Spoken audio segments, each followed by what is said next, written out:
रजिसुनि मुङाव गोजोन्थों। धोरोमनि सायाव गुसुं मोनसे भिडिअ लाबोनो सानदों। माखौ धोरोम होनो? What is religion? सरासनस्रायै धोरोमा जाबाय इसोरखौ खुलुमनाय, इसोरखौ सिबिनाय, इसोरखौ फोथायनाय, बेखौ मानिनानै खुलुमनाय सिबिनायानो धोरोम। मोनसे बोलो दङ, जाय बोलोनाखि बे संसारखौ दादों, बिश्व ब्रह्मांडखौ दादों, जों मानसिखौ गासैखौबो दादों। बे इसोरा गियानि, बे बोलोग्रा, बेखायनो बेखौहाय मिथिदों। बे बोलोग्रा इसोर, आं बिनि सिङाव गं नांगौ। बिनि बोलोनि सिङाव गंनानै मानिनानै सोलिनायानो धोरोम। आरो धोरोमा जाबाय मोनसे लामा, जाय लामाजों जोङो बै इसोरखौ मिथिनो हायो, जाय लामाजों जोङो बै इसोरनाव सहैनो हायो, थांनो हायो आरो इसोरजों लोगोसे थानो हायो। बेनो धोरोम। धोरोमा मोनसे लामा, जाय लामाजों जोङो जिउनि मोननो हायो, मिथिनो हायो, सोलोंनो हायो, थाबायलांनो हायो, जिउ खांनो हायो।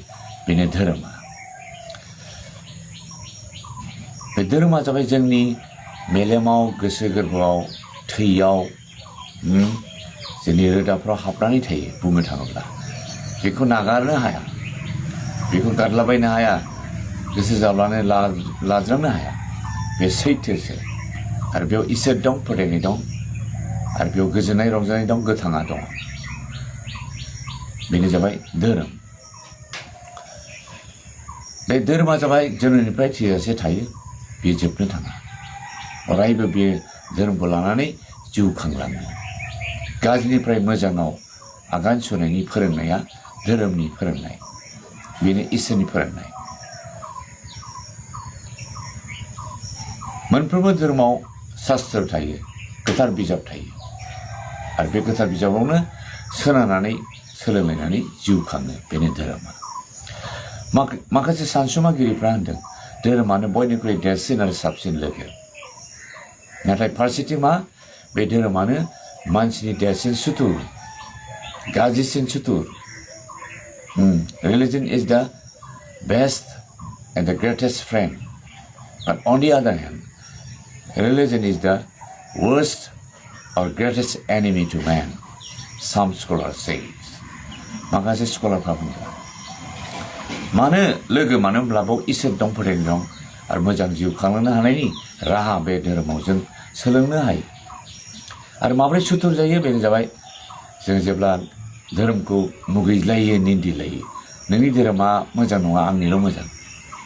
जेब्ला बेबायदि बासिलायगोन, अब्ला बेयाव मुगैलायनाय फैगोन, बोराबलायनाय, नांज्लायनाय, खमलायनाय, बुथारलायनाय फैगोन। बेयावनो धोरोमनि दावहा जायो। नाथाय संसाराव गोबां धोरोम दङ। माखासे धोरोमा सैथो असैथो थानो हागौ। गोबां अनजिमानि थानाय धोरोम दं, एसेल' अनजिमा थानाय धोरोमारि मानसिफोर दङ। आरो जाय धोरोमानोखि मानसिजों बानायनाय, मानसिनि सान्थौ फिल'सफिजों बानायदों, बेवहाय माने नंगौ गैयाबो जानो हागौ, नंखाय थानो हागौ बेवहाय। नाथाय माखासे धोरोम दङ इसोरनि रेभेलेसन, प्रकाश, इसोरनि नुजाहोजानाय जों बानायनाय धोरोमा जाबाय सैथो, आरो बेयो हिस्ट्रिकेल फेक्ट। ख्रिस्टान धोरोमा मोनसे नंगौ सैथो धोरोम, जेराव इसोरनि बाथ्रा फोरोंनाया जोबोरैनो मोजां। ख्रिस्टान धोरोमनि गोथार बिजाबा जाबाय बाइबेल। बे बाइबेलाव सोनारनानै ख्रिस्टानफ्रा सलायो, थाबायलाङो, मानियो। जननि 4:24 सिरियाव मा बुंदों? इसोरा जिउ आरो सैथो, आरो बेखौ खुलुमग्राफ्रा सैथो आरो जिउजों खुलुमनांगौ। इसोरा जिउसो, जों बेखौ नुवा मेगनजोंहाय। बे सैथोबो, बेयो सोलिग्रा नङा, थगायग्रा नङा। जोंबो सोलिनो हाया, थगायनोबो हाया। आरो बेखौ जाब जुब साननानै बेखौ धोरोमखौ लानो नाङा, फालिनो नाङा। इसोरखौ गिनानै मानिनानै फालिनांगौ सैथोजों। बे सैथो। दा ख्रिस्टानफ्रा नैबे बाइबेलाव थानानै बे इसोरखौ, जिसुखौ खुलुमासिगौ। आरो मा होनदों? माथाइनि 22 बालाबनि 33, 38, 39 सिरियावहाय मा होनदों? नोङो नोंनि इसोरखौ गोसोजों, जिउजों, हानायमानिजों अननांगौ। बेनो देरसिन हुकुमा। आरो बेजों समान हुकुमबो बा फोरोंनाय दङ, जाबाय नोंनि खाथिनि मानसिफोरखौहाय गावखौ बादि अननांगौ, हेफाजाब होलायनांगौ। इसोरखौ अननाय ओमफ्राय मानसिखौ अननाय मोननै रोखोम इसोरखौ अननाय मानसिखौ अननाय बे मोननैया जोंनाव थानांगौ नैबे बाथ्राखौनो खृष्टानफ्रा फालिनानै सोलियो दा इसोरखौ सिबिनायजों लोगोसे खृष्टानफ्रा बेखायनो इसोरखौ मोजां मोननानै इसोरनि बोसोन बादि दानबो होयो आं बे दाननि सोमोन्दै गुसुं बुंनानै दोननो हास्थायदों खृष्टानफ्रा इसोर सिबिनायजों लोगोसे थाखा फैसा होयो मुवा बेसादबो दान होयो मोनब्रै रोखोमनि दान होयो बेनो जाबाय रेगुलार गिभिं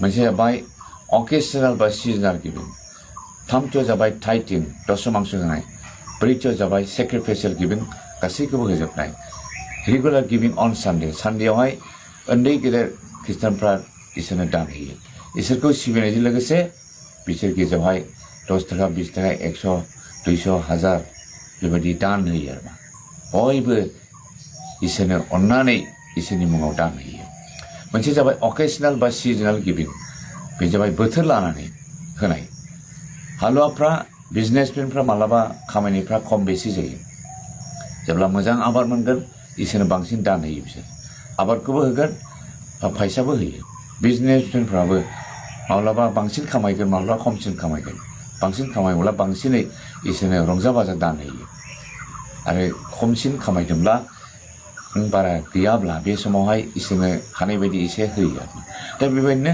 अकेजनेल माने बोथोर लानानै होनाया होआ नङा नाथाय होगोन थामथियाव मा टाइटिं दशमांश 100 थाखायाव 10 थाखाखौ इसोरनि मुङाव आलादा दोनो बेखौ इसोरनो होयो 90 थाखाखौ गाव जायो 10,000 बेथन मोनदोंब्ला मास मोनफ्रोमबो बियो 1,000खौ इसोरनो होबाय थागोन 1,000 गावनि बेथननिफ्राय गावनि खामानिनिफ्राय होनाय 10% होनाय बेनो टाइटिंआ दा बेखौबो इसोरा बिदों बाइबेलाव बुंनाय बादि खृष्टानफ्रा मानियो ब्रैथियाव मा सेक्रिफाइसियेल गिभिं गासैखौबो होजोबनाय सम्पन्न जा दङ 10,000 बेथन मोनदोंब्ला एदिन मास मोनसेनि 10,000 थाखाखौ इसोरनो हैजोबगोन आरो बेनो जाबाय सेक्रिफाइसियेल गिभिं सोरबा सोरबा आर'जजों प्रार्थनाजों जब्रा हामो बायदिसिना मेरिकेल खामानि मावो इसोरा आरो सोरनिबा जिबनाव गिदिर इसोरा आशीर्बाद होयो बिनि थाखाय इसोरनो रंजा बाजा दान होयो साख्रि मोनदान 30,000 बेथन मोनो 30,000 बेथनखौ एदिन मास मोनसेनि बेथनखौ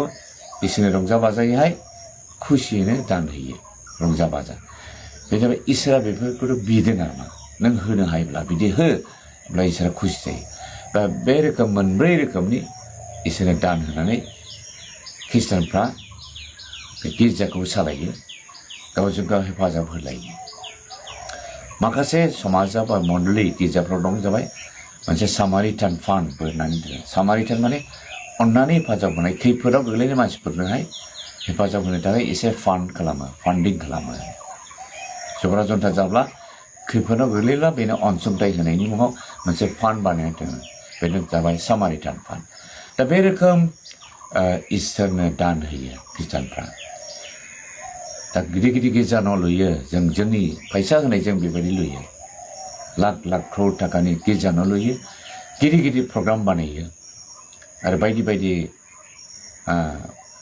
हेफाजाब होनायनि खामानि मावो प्रग्राम बानायो बे गासैबो जों गावनि इन्डिजिनियास मानि गावनि फैसाजोंनो खांलायनानै दान होनानै बेबायदि खामानिखौ मावनाय जायो बेनो इसोरनि थाखाय मिशननि खामानिया सोरबा गोरोन्थि बुजिनो नाङा बिसोर माहाय फैसा मोनो गुबुन हादरनिफ्राय गुबुन हारिफोर जातिफोर हरो नामा बबेबा देशनिफ्राय हरो नामा बेखायनो बिसोरो धोनि बिसोर बेखायनो दुगा बेबायदि नङा लोगोफोर जों जोंनि फैसाजोंनो दान होलायो इसोर बुंनाय बायदि बिदि खालामब्ला इसोरा मोजां मोनो आरो जोंनि समाजा कमप्लिट जागोन अनलायनायजों आरो खौसेयै जौगानायाव जों थानो हागोन बेखायनो आं बे समाव बेखौनो बुंनानै दोनबाय इसोरा नोंथांमोन बयखौबो होथोंसै जों बयजों अनलायनि इसोरखौ सिबिनि सैथोजों नंगौजों इसोरखौ सिबि नोंथाङा जि धोरोमाव दङ बेयावनो साबसिन धोरोमनि मानसि जा जेराव दङ बेयावनो निन्दिनो नाङा आरो नोंनि मोजां मोननाय बोर मोननायखौबो नोङो